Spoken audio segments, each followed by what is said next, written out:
Good morning student. आज math की class में अर्थमेटिक मीन पर आज देखते हैं अर्थमेटिक मीन क्या है और हम इसमें अर्थमेटिक मीन में एक से अधिक मानों को कैसे प्राप्त करते हैं। तो समांतर मान या अर्थमेटिक मीन यानी दो दिए गए संख्याओं के बीच में हमें ज्ञात करना है। मान लेते हैं दो दी गई संख्याएं a और b। अब इसके बीच में अगर समांतर माध्य की बात करें, अगर सिर्फ समांतर माध्य यानी दो संख्याओं के बीच में समांतर माध्य यानी एक समांतर माध्य आपको ज्ञात करना है, तो हम मान लेते हैं एक समांतर माध्य। देखिए यहाँ a से दिखाते हैं दो संख्याएं हैं, इनके बीच में समांतर माध्य ज्ञात करना है। दोनों संख्याओं को जोड़ करके 2 से भाग दे देंगे तो आपको मध्य मान निकल जाएगा, यानी दो संख्याओं के बीच का मान निकल जाएगा, वही आपका मीन होगा यानी a + b/2 दो संख्याओं का योगफल बटे 2। ये तो सिंपल है कि दो संख्याओं के बीच में आपने निकालना है। अगर कहा जाए एक से अधिक 3, 4, 5, 100, 1000, 10,000 यानी n, कहने का मतलब n, तो कैसे हम ज्ञात करेंगे? तो ऐसी स्थिति में जब दो संख्याओं के बीच में n समांतर माध्य आपको ज्ञात करना हो, n arithmetic mean value find करनी हो, तो ऐसी स्थिति में हम ज्ञात करने का तरीका बता रहे हैं, वही तरीका बाद में आप एज ए फार्मूला यूज कर लेंगे। तो हमने लिखा दो संख्याएं a और b, ये दी गई हैं, इनके बीच में मान लेते हैं a1, a2, a3, इस तरीके से an, इनके बीच में कितने मीन लिखे गए हैं? n। तो इस क्रम को अगर दो संख्याओं के बीच में n समांतर माध्य निकाले गए हैं, अगर उनको एक क्रम में लिखा जाए तो कैसी श्रेणी बनाएंगे? समांतर श्रेणी बनाएंगे। यानी अगर ये एक समांतर श्रेणी है तो समांतर श्रेणी का आपको पहला पद पता है, अंतिम पद पता है, यानी इनके बीच का जो डिफरेंस होगा वो समान होगा। तो मान लेते हैं a और a1 के बीच या a1 a2 के बीच या an b के बीच में समान अंतर क्या है? वो d है। तो हम nवां पद वाला फार्मूला यूज करेंगे। अब आप देखिए इसमें पदों की संख्या, यानी यहां पर प्रथम पद क्या है? a है। अंतिम पद क्या है? अब अंतिम पद ही आपका nवां पद होता है, जिसमें पदों की संख्या कितनी है?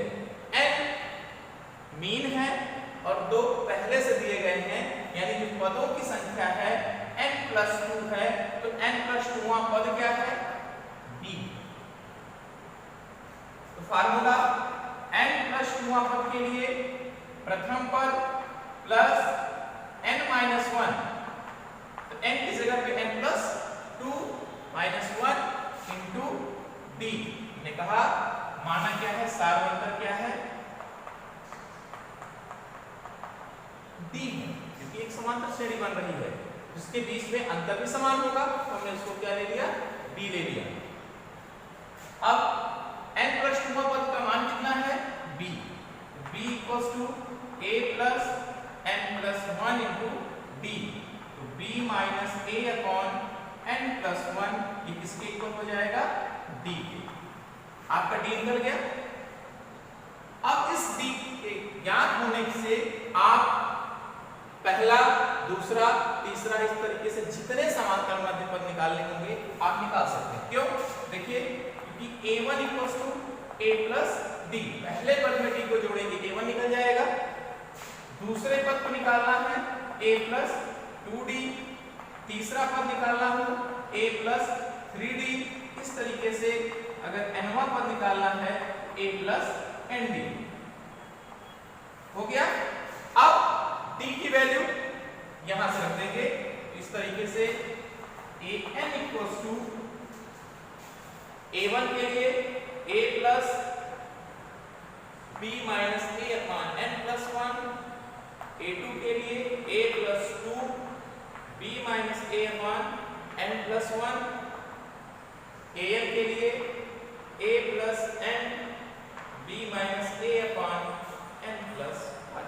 ये ध्यान रहे, यहां पर जो n की वैल्यू है वो पद की संख्या है। इस पद को आप निकाल रहे हैं और यहाँ पर जो n है इसलिए इसको हम थोड़ा सा कैपिटल N लिख दे रहे हैं, कंफ्यूजन ना हो आपको, ठीक है। यहाँ कैपिटल N कर लीजिए, n+1 ज्यादा बेहतर होगा। पदों की संख्या n+2 - 1। ये n जिस पद को आप निकाल रहे हैं उसको शो करेगा। जैसे अब हम आपसे कहें इसमें तीसरे क्रम का, भाई 3 आपको निकालने हैं तो a1 a2 a3, 4 निकालने हैं तो a1 a2 a3 a4, तो ये तो उसके क्रम से बदलेगा 1 2 3 4। और ये n क्या है? समांतर माध्य पदों की संख्या, समांतर माध्य पदों की ये संख्या है, ये ध्यान रखें, ठीक है। अब हम इसका यूज एज अ फार्मूला भी कर सकते हैं। अगर आपको फार्मूला नहीं याद है तो इस मेथड का प्रयोग करके भी दिए गए समांतर माध्य को याद कर सकते हैं, ठीक है। तो अब अभी हम इस पर, अब इससे कुछ प्रॉपर्टी है जिसे आपको बताएं तो फिर इस पर आधारित कुछ क्वेश्चंस हम आपको बता देंगे। जैसे या इस पर आधारित हम एक क्वेश्चन देख लेते हैं, तब हम आगे चलते हैं।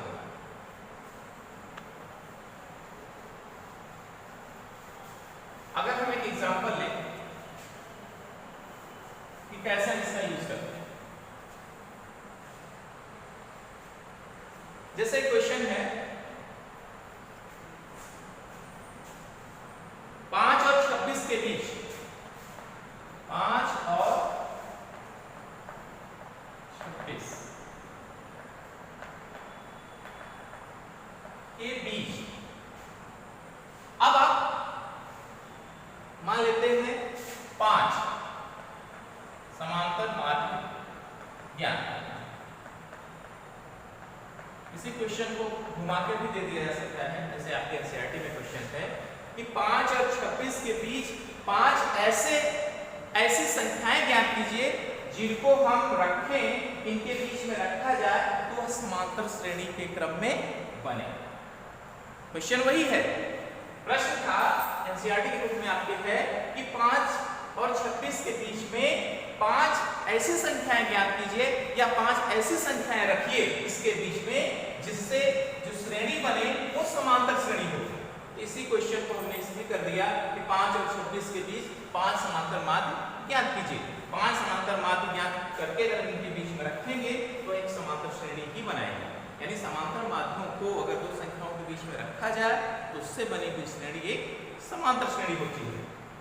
तो हमें एक तरीका है जो सूत्र हमने निकाला, दूसरा तरीका अगर सूत्र नहीं याद है तो निकालने का तरीका अगर आपको पता हो उससे निकालते हैं। दोनों देखते हैं।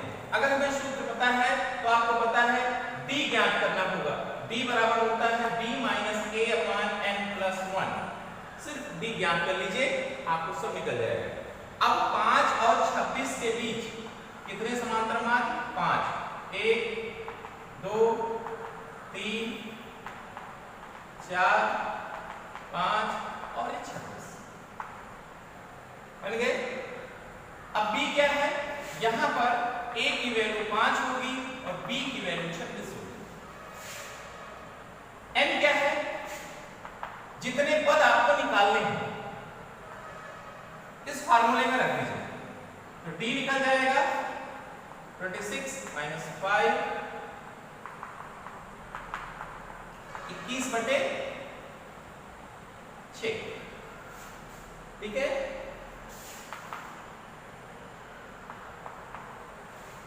आ गया, ये d निकल गया। अब आपको a1 निकालना है, तो a1 5 + 7/2 सॉल्व कर लेंगे। इसी तरीके से a2 निकालना है, 5 + 2 × d, a2 आ जाएगा। a3 निकालना है, a + 3d,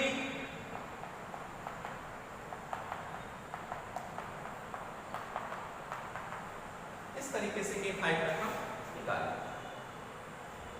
अब ये तो समांतर माध्य की बात हो गई। अब कुछ प्रॉपर्टी है जो आपको बताएं, आज ये समांतर श्रेणी का टॉपिक समाप्त हो जाएगा, इसलिए कुछ इंपॉर्टेंट चीजें हैं जो हम आपको बता दे रहे हैं। आप या ये कह सकते हो कि समांतर श्रेणी के कुछ गुण हैं। तो समांतर श्रेणी के गुण क्या हैं? यदि एक समांतर श्रेणी को किसी समांतर श्रेणी के प्रत्येक पद में कोई संख्या जोड़ दी जाए, ध्यान दीजिए, जैसे 2, 3, 4, 5 इस तरीके से समांतर श्रेणी है। अब किसी निश्चित संख्या को इसमें हम जोड़ दें। अब कौन सी निश्चित संख्या? मान लेते हैं हम 2 जोड़ रहे हैं, ये 4 हो जाएगा, 5 हो जाएगा, 6 हो जाएगा, 7 हो जाएगा। यानी किसी निश्चित संख्या को जोड़ दें अथवा घटा दें। इन दोनों स्थितियों में समांतर श्रेणी में कोई फर्क नहीं पड़ेगा, यानी उसके गुण में समांतर श्रेणी ही रहेगी, संख्याएं बदल जाएंगी, उससे नहीं मतलब। कहने का मतलब किसी समांतर श्रेणी में किसी भी निश्चित संख्या को जोड़ दें अथवा घटा दें, तब भी वो समांतर श्रेणी ही रहेगी। एक समांतर श्रेणी को दूसरी समांतर श्रेणी के संगत पदों को आपस में जोड़ दें, तब भी उससे जो बनी हुई श्रेणी होगी वो भी क्या होगी? एक समांतर श्रेणी ही होगी। अगर किसी निश्चित संख्या से प्रत्येक पद में निश्चित संख्या से गुणा अथवा भाग कर दें, तो भी उससे बनी हुई श्रेणी समांतर श्रेणी ही होगी। जैसे अगर प्रत्येक पद में हमने कहा अब ये समांतर श्रेणी है, ये समांतर श्रेणी है, इसमें हमने क्या किया था? जोड़ दिया था। अगर आप इसमें से घटा देते, देख रहे हैं, तो जोड़ने और घटाने का भी प्रूफ हो गया। अब हम क्या करते हैं?